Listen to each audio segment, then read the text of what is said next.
ચલો બાળકો, તો ગયા લેક્ચરમાં આપણે શેની વાત કરી હતી? તો કે પ્રવેગની વાત કરી હતી. હવે આજે આપણે શેની વાત કરીશું? તો કે સ્થાનાંતર વિરુદ્ધ સમય પરથી તમને પ્રવેગની માહિતી કેવી મળે, વેગ વિરુદ્ધ સમયના આલેખ પરથી પ્રવેગની માહિતી કઈ મળે. બરોબર, તો આજે આપણે એની વાત કરીશું. એટલે તમારે આલેખ બધા યાદ રાખવા પડશે, કેમ કે શોર્ટ ક્વેશ્ચન અથવા એમસીક્યુમાં તમને કામ લાગી શકે. બરોબર છે. તો સૌથી પહેલા આપણે અહીંયા શું જોઈશું? તો કે સ્થાનાંતર વિરુદ્ધ સમયનો આલેખ છે અને એના ઉપરથી આપણને પ્રવેગની માહિતી શું મળી શકે. તો જુઓ, સૌથી પહેલો તમે આલેખ જુઓ, સ્થાનાંતર વિરુદ્ધ સમયનો આલેખ છે. અહીંયા તમને જે આલેખ છે એ વક્રાકાર મળે છે. હવે આ તમને શું દર્શાવે છે કે જ્યારે સ્થાનાંતર વિરુદ્ધ સમયનો આલેખ આવી રીતે વક્રાકાર મળે, બરાબર છે, આવી રીતે, તો એનો મતલબ કે આ સમયગાળા દરમિયાન તમને પ્રવેગ કેવો મળે? ધન મળે. પ્રવેગ તમને કેવો મળે? તો કે ધન મળે. જુઓ, સ્થાન વિરુદ્ધ સમય ટી નો જે આલેખ છે એના માટે પ્રવેગ તમને કેવો મળવાનો? ધન. એવી રીતે તમે અહીંયા જોઈ શકો છો કે બીજો આલેખ છે. હવે એ બીજો આલેખ છે એ પણ સ્થાન વિરુદ્ધ સમયનો જ આલેખ છે, પણ અહીંયા આના કરતા ઊંધો છે. તો તમને થોડો ઘણો આઈડિયા આવી જ ગયો હશે કે જો તમને આ સમયગાળા દરમિયાન તમને વક્રાકાર આલેખ આવો મળે તો એ દરમિયાન તમને પ્રવેગ કેવો મળે? ધન. એના કરતા ઊંધું કે જો તમને આલેખ આવી રીતે મળે તો અહીંયા તમને પ્રવેગ કેવો મળશે? તો કે ઋણ મળશે. બરાબર છે. આગળ જોઈએ તો હવેનો જે આલેખ છે એ આલેખ પર થોડી ચર્ચા કરીશું. તો તમને અહીંયા જે ત્રીજો આલેખ આપેલો છે એ આલેખમાં તમને પ્રવેગ કેવો મળે? તો કે શૂન્ય મળે. પ્રવેગ શું મળશે? શૂન્ય મળશે. તો જુઓ, હવે એક મુદ્દો યાદ રાખજો. ત્રીજા આલેખ પર થોડી ચર્ચા કરવાનું મેં કારણ એનું છે. તો સૌથી પહેલા તમે અહીંયા જે આલેખ જુઓ છો એ આલેખ કેવો છે? સુરેખ છે. હવે આપણે ભણી ગયા સ્થાન વિરુદ્ધ સમયના આલેખ અને એના ઉપરથી વેગની શું માહિતી મળે એની આપણે વાત કરી હતી કે જ્યારે પણ તમને સ્થાન વિરુદ્ધ સમયનો આલેખ આવી રીતે સુરેખ મળે તેનો મતલબ પદાર્થ કેવી ગતિ કરે છે? તો કે નિયમિત ગતિ કરે છે. અને આ નિયમિત ગતિ કરે ને પદાર્થ, ત્યારે પદાર્થનો વેગ કેવો રહે? અચળ રહે. પદાર્થનો વેગ કેવો રહે? તો કે અચળ રહે.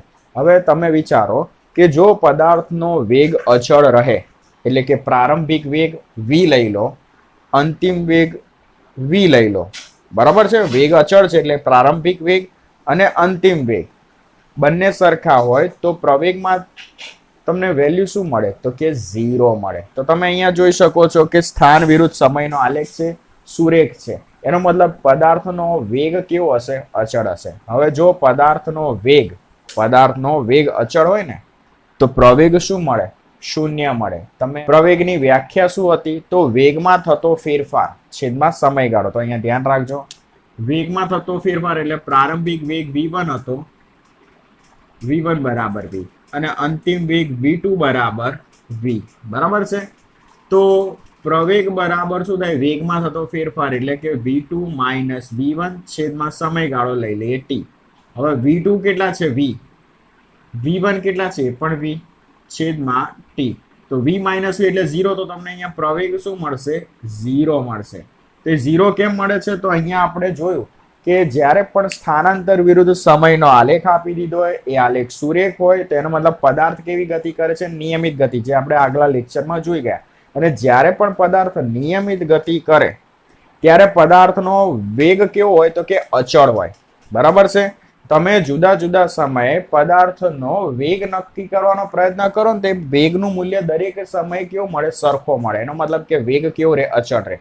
હવે હંમેશા યાદ રાખવું કે જો પદાર્થનો વેગ અચળ રહે ને તો પદાર્થનો પ્રવેગ શું મળે? તો કે 0 મળે. કઈ રીતે? તો આ મુજબ, પ્રારંભિક વેગ v, અંતિમ વેગ v. હવે પ્રવેગનું ઇક્વેશન છે વેગમાં થતો ફેરફાર છેદમાં સમયગાળો.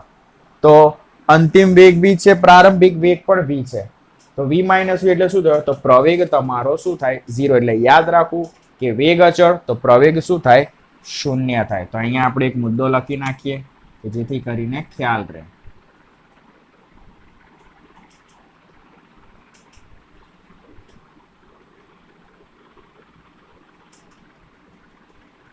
તો પ્રવેગ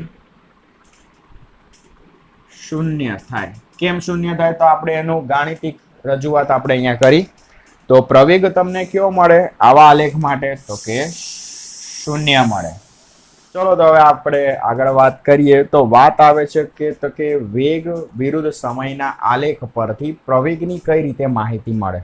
તો સૌથી પહેલો તમે જે આલેખ જોશો, આલેખ તો વેગ વિરુદ્ધ સમયનો જ છે. હવે તમે ધોરણ 10 ની અંદર અથવા જૂના ધોરણની અંદર તમે ચરણ ભણી ગયા છો. પ્રથમ ચરણ, બીજું ચરણ, ત્રીજું ચરણ, ચોથું ચરણ.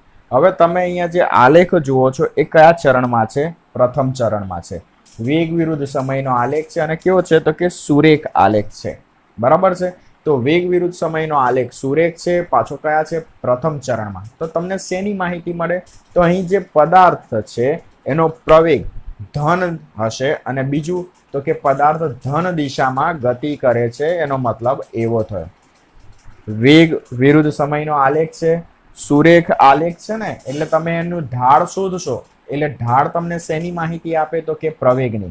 જેવી રીતે સ્થાન વિરુદ્ધ સમયનો આલેખ હોય અને એ સુરેખ આલેખ હોય અને એનો તમે ઢાળ શોધો તો તમને શેની માહિતી મળે? વેગની. એવી જ રીતે તમે જ્યારે વેગ વિરુદ્ધ સમયનો આલેખ હોય, સુરેખ આલેખ હોય અને એનો તમે ઢાળ શોધો એટલે તમને શું મળે તો કે પ્રવેગનું મૂલ્ય મળે. તો અહીંયા પદાર્થ ધન પ્રવેગ સાથે અને ધન દિશામાં ગતિ કરે છે એવું કહેવાય. બીજો જે આલેખ છે, હવે આ આલેખ પણ શું કહેવાય તો કે સુરેખ આલેખ જ કહેવાય, પણ આ વધતો આલેખ હતો, આ છે ને ઢળતો આલેખ છે આ રીતે. એટલે તમે જ્યારે અહીંયા વેગ વિરુદ્ધ સમયનો આલેખ છે એનો ઢાળ શોધશો તો એમાં તમને પ્રવેગની વેલ્યુ કેવી મળશે તો કે ઋણ મળશે. તો જુઓ, હવે પદાર્થનો પ્રવેગ ઋણ મળશે પણ એ પદાર્થ ધન દિશામાં જ ગતિ કરે છે એમ કહી શકો, કેમ કે પ્રથમ ચરણ છે. પછી તમે જોશો તો કે ત્રીજો આલેખ. ત્રીજો આલેખ કયા ચરણમાં છે તો કે ચોથા ચરણમાં છે. બરાબર. આ ધન એક્સ અક્ષ અને આ આવશે ઋણ વાય અક્ષ. હવે અહીંયા તમે જોઈ શકો છો કે પદાર્થ માટે જે વેગ વિરુદ્ધ સમયનો આલેખ છે એ ચોથા ચરણમાં છે. હવે ચોથા ચરણમાં છે એનો મતલબ શું થયો કે અહીંયા પદાર્થનો પ્રવેગ કેવો હશે તો કે ઋણ. કેમ? એક તો ઢળતો આલેખ છે. ઢળતો આલેખ છે એટલે તમને પ્રવેગનું મૂલ્ય કેવું મળશે? અહીંયા ઋણ. બીજું બરાબર ચોથું ચરણ છે એટલે તમને અહીંયા પદાર્થ કઈ દિશામાં ગતિ કરે છે તો કે ઋણ દિશામાં. બરાબર. ચોથા ચરણમાં છે. એક તો ઢળતો આલેખ છે, પાછો તમને અહીંયા પ્રવેગ કેવો મળે છે? ઋણ મળે છે, તથા પદાર્થ ઋણ દિશામાં ગતિ કરે છે. તો જુઓ, પદાર્થ ઋણ પ્રવેગ સાથે ઋણ દિશામાં ગતિ કરે છે. જોઈ લઈએ ચોથો આલેખ. હવે ચોથો આલેખ ધ્યાન આપજો. અહીંયા બે સમયગાળા ધ્યાનમાં લેવાના છે, T1 અને T2. તમે જોશો કે T1 સમયગાળા દરમિયાન, આ જે T1 સમયગાળો છે, આ T1 સમયગાળા દરમિયાન આલેખ તમને સુરેખ મળે છે, પણ આ જે સુરેખ આલેખ છે ને એના માટે તમને પ્રવેગ કેટલો મળશે તો કે ઋણ મળશે. બરાબર. એટલે આ જે સમયગાળો છે T1 સમયગાળો, એ T1 સમયગાળા દરમિયાન તમને પદાર્થનો પ્રવેગ કેવો મળશે તો કે ઋણ મળશે, પણ પદાર્થ ધન દિશામાં જ ગતિ કરશે કેમ કે પ્રથમ ચરણમાં છે. પછી જે બીજો સમયગાળો છે આ T2 સમયગાળો, એ દરમિયાન તમને જે પદાર્થનો પ્રવેગ છે કેવો મળશે? ઋણ મળશે. પાછો પદાર્થની દિશા પણ કેવી હશે? ઋણ જ હશે, કેમ કે હવે જે T2 સમયગાળો છે આટલો, આ સમયગાળા દરમિયાન તમને ચોથું ચરણ મળે છે. તો જુઓ શું કહેવાય, પદાર્થ T1 સમય દરમિયાન ઋણ પ્રવેગ સાથે ધન દિશામાં અને ત્યારબાદ T2 સમયે ઋણ પ્રવેગ સાથે પાછો ફરે છે. બરાબર. તો તમારે આલેખ વારે ઘડીએ જોવા પડે. જેટલી વાર ઓબ્ઝર્વેશન કરશો એટલું તમને વધારે ખ્યાલ આવતો જશે. બરાબર. તો ચોથો જે આલેખ હતો એમાં આપણે શું માહિતી નોંધી કે T1 સમયગાળા દરમિયાન આટલો જે સમયગાળો છે એ સમયગાળા દરમિયાન તમને આલેખ કેવો મળે છે તો કે સુરેખ. પણ આ સુરેખ આલેખ છે, પણ અહીંયા તમને પ્રવેગ કેવો મળશે? ઋણ. પાછું ચોથું ચરણ છે એટલે તમને પ્રવેગ ઋણ તો મળે છે પણ પદાર્થની દિશા આવશે ધન. પછી વાત આવે છે આ T2 સમય. તો T2 સમયગાળા દરમિયાન જે આલેખ છે, આ જે આલેખ છે એ ચોથા ચરણમાં મળે છે અને પાછો ઢળતો આલેખ છે એટલે પ્રવેગ તમને કેવો મળશે? ઋણ, અને દિશા પણ કઈ મળશે? ઋણ. પણ તમે અહીંયા એવું લખી શકો કે T2 સમયગાળા દરમિયાન પદાર્થનો પ્રવેગ ઋણ સાથે પાછો ફરે છે, એટલે પોતાના ગતિમાર્ગથી પાછો ફરે છે એવું તમે કહી શકો. હવે બે અગત્યના મુદ્દાની વાત કરીએ. સૌથી પહેલું, જ્યારે પણ તમને વેગ વિરુદ્ધ સમયનો આલેખ આપેલો હોય, હવે એ આલેખનું તમે ક્ષેત્રફળ શોધો ને, તો એ જે ક્ષેત્રફળ છે ને એ તમને શેની માહિતી આપે તો કે સ્થાનાંતરની માહિતી આપે. જુઓ, તો અહીંયા તમે જોઈ શકો છો કે વેગ વિરુદ્ધ સમયના આલેખ વડે ઘેરાતું જે ક્ષેત્રફળ છે એ તમને શેની તો કે સ્થાનાંતરનું મૂલ્ય આપે છે. બીજી એક વાત તો આપણે જાણી લીધું કે જ્યારે પણ તમે વેગ વિરુદ્ધ સમયનો આલેખ હોય અને આલેખ સુરેખ હોય અને સુરેખ આલેખનો તમે ઢાળ શોધો તો તમને શું મળે તો કે પ્રવેગનું મૂલ્ય મળે. તો આ બધી બાબતો તમારે ધ્યાનમાં રાખવું પડશે. આખી જે વસ્તુ છે તમને એસક્યુ અથવા એમસીક્યુમાં તમને કામ લાગી શકે છે. બરાબર છે. તો આ બધા આલેખો તમારે દિમાગમાં બેસાડી રાખવા પડશે. ઓકે, ચલો વિદ્યાર્થી મિત્રો, તો આજે આપણે એક અગત્યની થિયરી જોઈશું. 3 માર્ક્સમાં પૂછાવાની શક્યતા ઘણી બધી.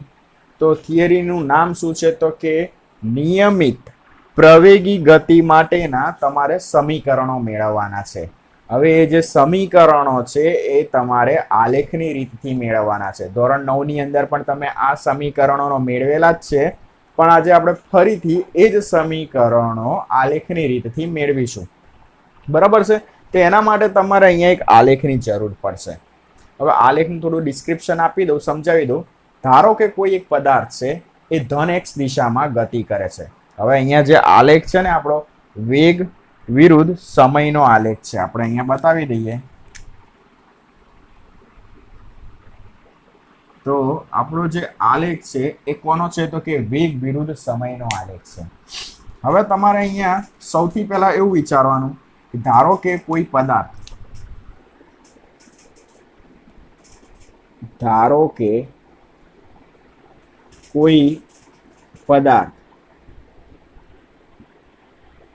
અચળ પ્રવેગ સાથે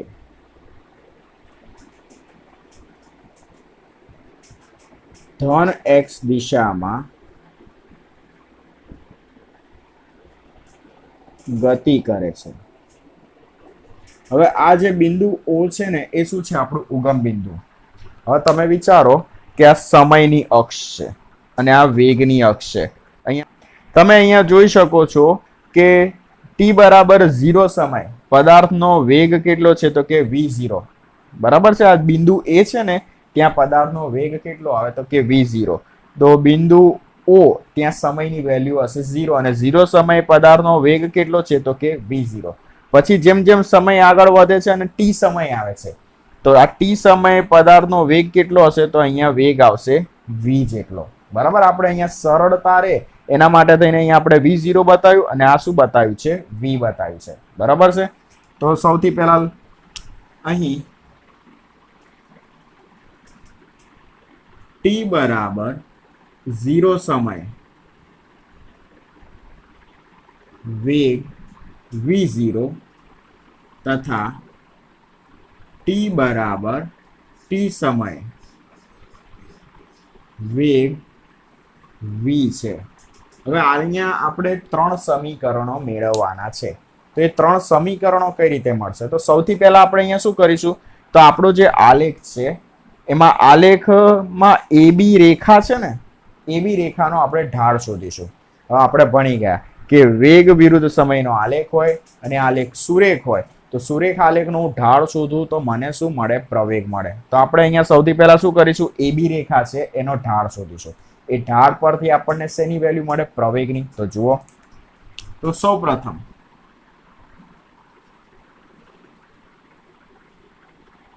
અહીં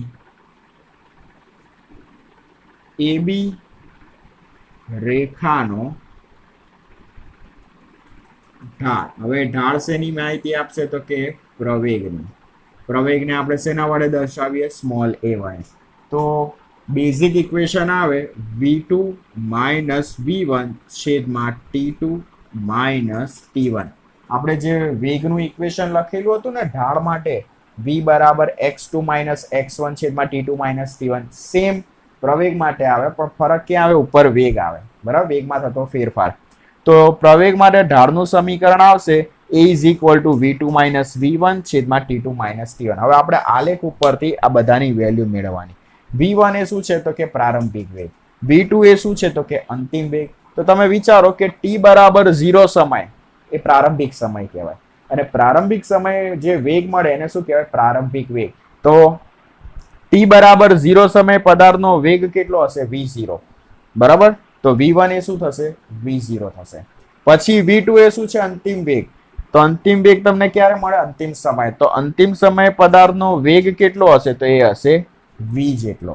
બરાબર. તો અહીંયા આપણે બધી વેલ્યુ મૂકીએ તો માટે પ્રવેગ a is equal two v minus v0 છેદમાં. હવે બી પાસે સમય કેટલો છે તમારો ધ્યાન વધારે ઈઝી પડે, અહીંયા તમને વધારે ઈઝી પડે એના માટે શું કરવાનું, તો આપણો જે આલેખ છે ને ક્યાં જાય છે ઓ એ બી સી ડી. હવે આપણે એ બી રેખાનો ઢાળ શોધીએ છીએ એટલે આલેખ આપણો જાય છે એ થી બી. બરાબર. એ થી બી જાય છે તો બી એ શું થશે અંતિમ બિંદુ અને એ શું થશે પ્રારંભિક બિંદુ. બી પાસે તમને બધી વેલ્યુ કેવી મળશે અંતિમ વેગ અંતિમ સમય. એવી રીતે એ પાસે તમને શું મળશે પ્રારંભિક વેગ પ્રારંભિક સમય. તો બિંદુ બી પાસે તમને અંતિમ વેગ મળે તો અંતિમ વેગ કેટલો મળે અહીંયા તો કે v મળે જે આપણે અહીંયા લીધેલું જ છે. તો v2 ની જગ્યાએ આપણે લઈશું v. બિંદુ એ પાસે તમને પ્રારંભિક વેગ તો એ વેગ કેટલો છે તો કે v0 તો v1 ની જગ્યાએ આપણે લખ્યું v0. એવી રીતે બિંદુ બી પાસે સમય કેટલો હશે તો કે t તો અહીંયા t2 ની જગ્યાએ આપણે લખીએ t માઇનસ બિંદુ એ પાસે સમય કેટલો હશે તો કે 0 તો એ તમને મળશે 0. બરાબર. તો થોડું વ્યવસ્થિત લખીએ તો a is equal two v minus v0 છેદમાં t. તમારે આલેખ ઉપરથી બધી વેલ્યુ જોતા આવડવી જોઈએ. જેમ કે આ બિંદુ બી છે, બિંદુ બી પાસે સમય કેટલો તો મારે સમયની અક્ષ પર આવી રીતે લંબાવવાની આ રેખા એટલે મને સમય મળશે બિંદુ બી પાસે. મારે બિંદુ બી પાસે વેગ કેટલો છે એ જાણવું છે તો આ વેગની અક્ષ છે. તો બિંદુ બી પાસે હું રેખા લંબાવીશ વેગની અક્ષ પર તો ત્યાં મને વેગનું મૂલ્ય મળે. બરાબર છે. એવી રીતે બિંદુ એ માટે તો જ્યારે પણ તમે આલેખ જુઓ તો આપેલા બિંદુનું મૂલ્ય કેટલું તો બિંદુ બી હતું તો એનો સમય કેટલો તો સમયની અક્ષ પર જુઓ t. બિંદુ બી છે ત્યાં વેગનું મૂલ્ય કેટલું તો વેગની અક્ષ પર જુઓ v. બરાબર છે. ચલો હવે આ જે t છે એને લઈ જઈએ આપણે સામે. તો અહીંયા તમે લખી શકો at is equal two v minus v0. આ થયું તમારું સમીકરણ નંબર 1. બરાબર છે. જે 3 સમીકરણો મેળવવાના છે એ 3 સમીકરણોમાંથી આ સમીકરણ પહેલું. ચલો પહેલું કામ થઈ ગયું. હવે આપણે બીજું સમીકરણ મેળવીશું. હવે જે બીજું સમીકરણ છે કઈ રીતે મળશે તો આપણે અહીંયા એક મુદ્દો ભણી ગયા કે જ્યારે પણ વેગ વિરુદ્ધ સમયનો આલેખ હોય અને આલેખનું હું ક્ષેત્રફળ શોધું એટલે મને શું મળે સ્થાનાંતર મળે. બરાબર છે. એટલે બીજું જે સમીકરણ છે એ સ્થાનાંતર પડશે. તો અહીંયા એ પણ મુદ્દો લખીએ કે વેગ વિરુદ્ધ સમયના આલેખનું ક્ષેત્રફળ એ સ્થાનાંતરનું મૂલ્ય આપે.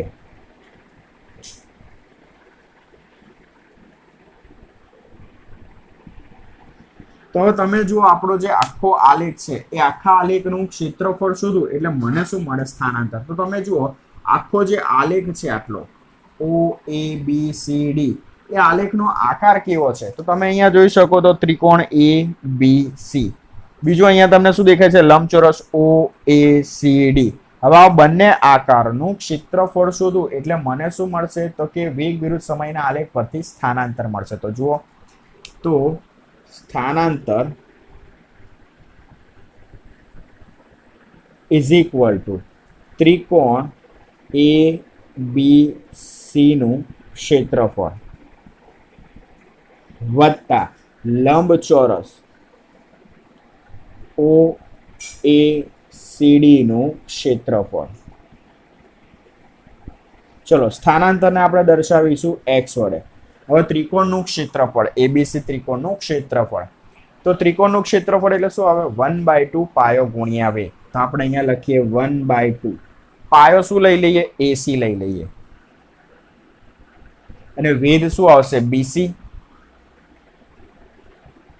વત્તા લંબચોરસ ઓએસીડી નું ક્ષેત્રફળ. તો લંબચોરસનું ક્ષેત્રફળ શું આવે તો કે લંબાઈ ગુણ્યા પહોળાઈ. તો આ થશે લંબાઈ અને આ શું થશે પહોળાઈ. તો ઓડી અને પહોળાઈ થશે ઓએ. ચલો આ બધી વેલ્યુ મૂકીએ તો જોઈએ શું થાય છે. તો સ્થાનાંતર x ઇઝ ઇક્વલ ટુ 1/2 એસી. તો આ જે બાજુ છે બરાબર છે. એ કોના બરાબર થશે તો કે આ જે પહોળાઈ છે એના જેટલું થશે, આ જે ઓડી છે એટલું થશે. તો આ કેટલું છે તો કે ટી થશે. સમજો આપણે શેની વેલ્યુ જોઈએ છે તો કે એસી ની, એટલે કે પાયાની વેલ્યુ જોઈએ છે. તો આ પાયાની વેલ્યુ કેટલી આવશે તો 0 થી ટી નો સમયગાળો છે, એટલે આ શું થયું, આટલો સમયગાળો ટી થયો. તો તમારે એસી ની જગ્યાએ શું લખવાનું તો કે ટી.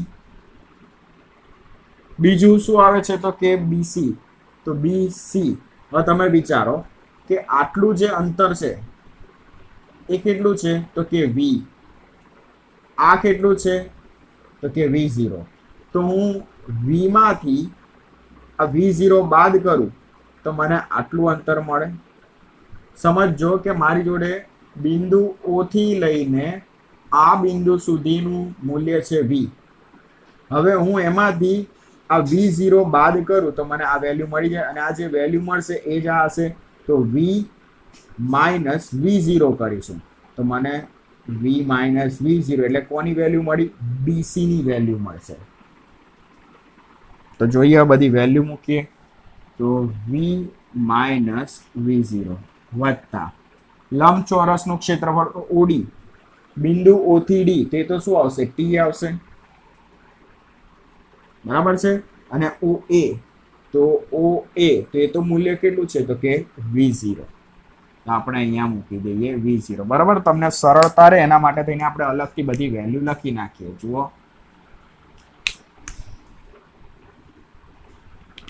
કે જેથી તમને સરળતા રહે.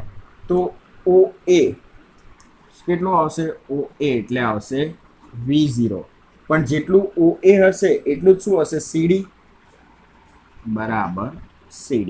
પછી વાત આવે છે OD, બરાબર, તે કેટલું છે ટી. હવે જેટલું OD હશે એટલું જ શું હશે AC હશે, એટલે આપણે અહીંયા લખી શકીએ OD બરાબર ટી બરાબર AC. પછી શું બાકી રહ્યું તો બાકી રહ્યું BC. તો BC ની વેલ્યુ આપણી જોડે છે V માઇનસ V0. બરાબર, V માઇનસ V0 કઈ રીતે આપ્યું તો તમે વિચારો કે આ જેટલું છે ને એટલું જ આ છે. બીજી રીતે સમજાવું છું. બરાબર, તો આપણે અહીંયા બતાવી દઈએ V0. હવે આ કેટલું છે તો BD કેટલું છે તો કે V જેટલું છે. બરાબર છે. હવે BD કેટલું છે V જેટલું. V માંથી હું V0 બાદ કરી નાખું તો મને આ મળી જાય. તો એ કોના બરાબર હશે, BC બરાબર, એટલે V માઇનસ V0. એટલે આપણે અહીંયા લખ્યું BC બરાબર V માઇનસ V0. હવે થોડું સાદુરૂપ આપીએ કે જેથી કરીને આગળ આપણને સમીકરણ મળે. X is equal two 1/2. આપણે શું કરવાનું તો V માઇનસ V0 બરાબર શું થાય, 80 થાય. તો આપણે અહીંયા શું મૂકી દઈશું, ઓલરેડી ટી તો છે જ પહેલા. V માઇનસ V0 ની અંદર શું મૂકી દઈશું 80, મૂકી દીધું 80 પ્લસ V0 ઇન્ટુ ટી. ક્યાંથી લાયા આપણે સમીકરણ તો સમીકરણ 1 પરથી. આ જે વેલ્યુ મૂકીને એ ક્યાંથી લાયા, સમીકરણ 1 પરથી. એ લખવું જરૂરી છે. હવે થોડું સાદુરૂપ આપીએ તો જુઓ, x is equal two V0t છે એ પહેલા લખીએ પ્લસ 1/2 80². તો આ તમારું સમીકરણ નંબર થયું 2.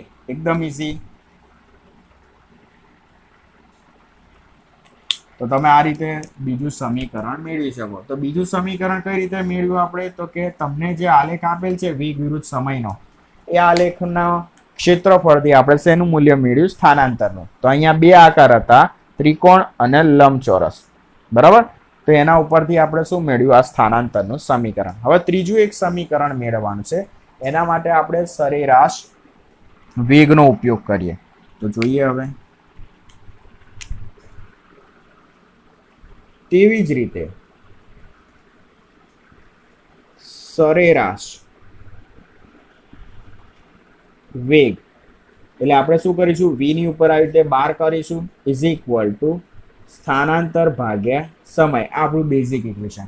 હવે બીજું તો કે સરેરાશ આપણે કઈ રીતે શોધી શકીએ તો તમને યાદ હોય તો અવલોકનનો સરવાળો ભાગ્યા અવલોકનની સંખ્યા. તો આપણી જોડે અહીંયા વેગના બે અવલોકન હતા, એક તો V0 અને બીજું છે V.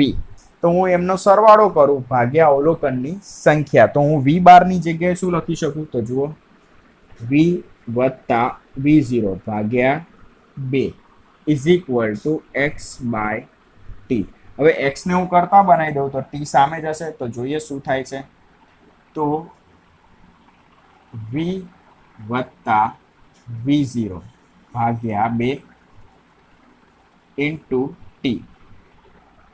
હવે ઇઝ ઇક્વલ ટુ એક્સ. હવે ટી ની વેલ્યુ છે ને આપણે સમીકરણ 1 પરથી મેળવીએ. તો જોઈએ સમીકરણ 1 પરથી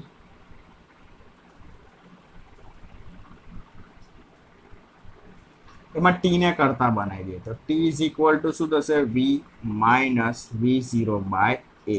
અને આ જે ટી ની વેલ્યુ મળી એ આપણે ઉપરના સમીકરણમાં અહીંયા મૂકી દઈએ. તો v વત્તા v0 ભાગ્યા 2, ટી ની વેલ્યુ મૂકીએ તો v માઇનસ v0 ભાગ્યા a is equal two x. હવે a વત્તા b, a માઇનસ b, તો શું થાય, a square minus b square થાય. તો અહીંયા શું છે, v વત્તા v0, v માઇનસ v0, તો v square minus v0 square is equal two 2a સામે જશે, તો અહીંયા તમારું સમીકરણ નંબર તૈયાર થશે ત્રીજા નંબરનું, તો 2ax. તો આ 3 સમીકરણ તમારે બહુ દિમાગમાં યાદ રાખવા પડશે, કારણ કેમ કે ડગલે ને પગલે આ ચેપ્ટરમાં યુઝ થશે. જો આ 3 સમીકરણ તમને યાદ ના રહેતા તો લગભગ 80% દાખલાઓમાં તમને તકલીફ પડવાની.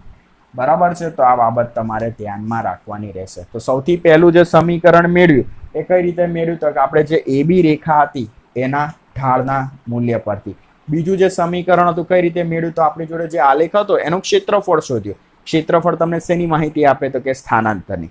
ત્રીજું જે સમીકરણ હતું એ આપણે કઈ રીતે મેળવ્યું હતું, તો કે સરેરાશ વેગના સમીકરણ પરથી. ખાલી ધ્યાન એટલું રાખવાનું કે અહીંયા સરેરાશ વેગ છે એટલે અવલોકનની સંખ્યા ભાગ્યા અવલોકનનો સરવાળો. અવલોકનની સંખ્યા આપણી જોડે વેગની 2 જ છે, v અને v0. બસ એના ઉપરથી તમારે ત્રીજું સમીકરણ મેળવવાનું. ઓકે.